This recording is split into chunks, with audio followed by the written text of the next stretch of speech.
everyone, this is Paula, Crafty Senora, and I know it's been a while, but it's because I've been busy making things, and I'm here to show you what I will be placing in my store and what I'll be selling at market days, craft shows, flea markets, and so on. I was inspired by some little dolls that I saw at Dollar Tree. They were about, yay large. And I just thought they were the cutest things ever. And it reminded me of a little doll that I used to have when I was a kid. I think my mother would pay $0.25 for them, and they had on little diapers, and I would put it in a matchbox, and I had the most fun. So seeing those dolls at Dollar Tree just reminded me about my childhood, and it also inspired me to start making my own dolls at Crafty Senora. Or Crafty Senora, I should say. But anyway, here is one of my first dolls, and I had such fun making it. As you can see, the hair, I used some yarn.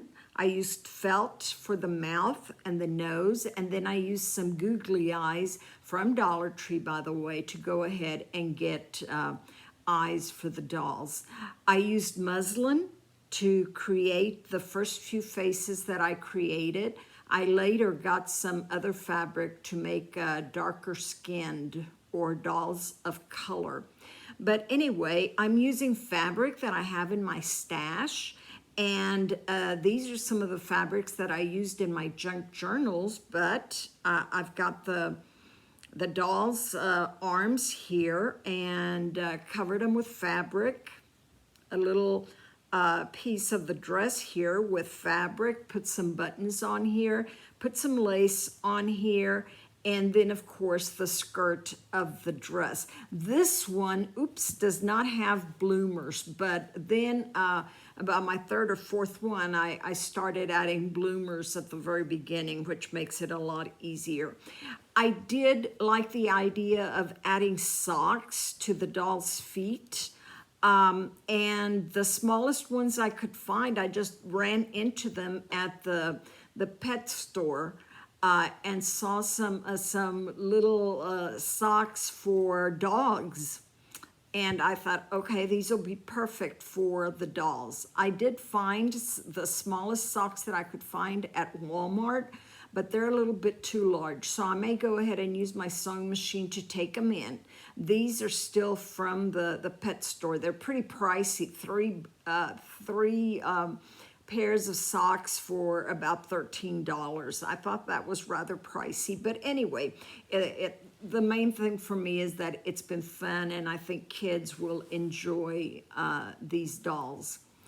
I'll go ahead and show you how I started, but this was one of my first ones, and then I went ahead and made a second one with black hair,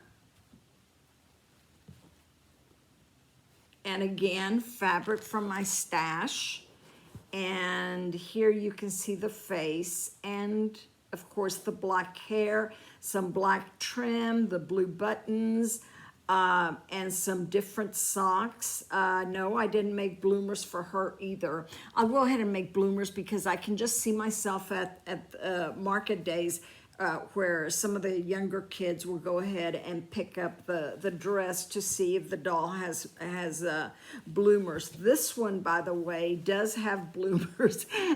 This seems kind of weird showing you that, but at least I was able to get bloomers. I made the skirt a little tighter on this one. That's the fun thing. They all come out differently based on what you use to make them.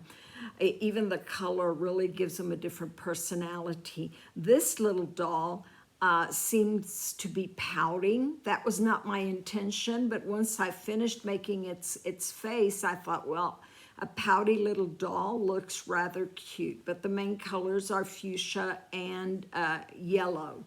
And once again, I've been having the most fun. I'm working on this one, and as you can see, I did get some darker fabric, and then I ended up, aside from the googly eyes that are all black, I found some that are all different colors. So with this one, I'm gonna go ahead and put red eyes, nose, and mouth. And then I don't have red hair or red yarn, but I'm gonna go ahead and put the brown yarn because it matches the color of the skin. But here's what I'm doing to make these. And did I tell y'all that I'm having lots of fun? I found a pattern on the internet, of course, and went ahead and modified it to meet my needs. But I can't find the rest of it. But here. So what you do is you place this pattern on fabric, and you end up cutting 2 of these, and this includes the head and the body or the torso. And these, of course, you cut 4 of these. These are the legs, and 4 of these for the arms. What I've been doing is once I cut them out, I go ahead and then sew them with the sewing machine. And then I select the fabric that I like, and I go ahead and cover the arms, and then I go ahead and put any decorative lace, buttons, and so forth. And like I said, I'm not quite finished with this one. And the legs you leave bare. I did go ahead and make bloomers for this one too. And I added the socks.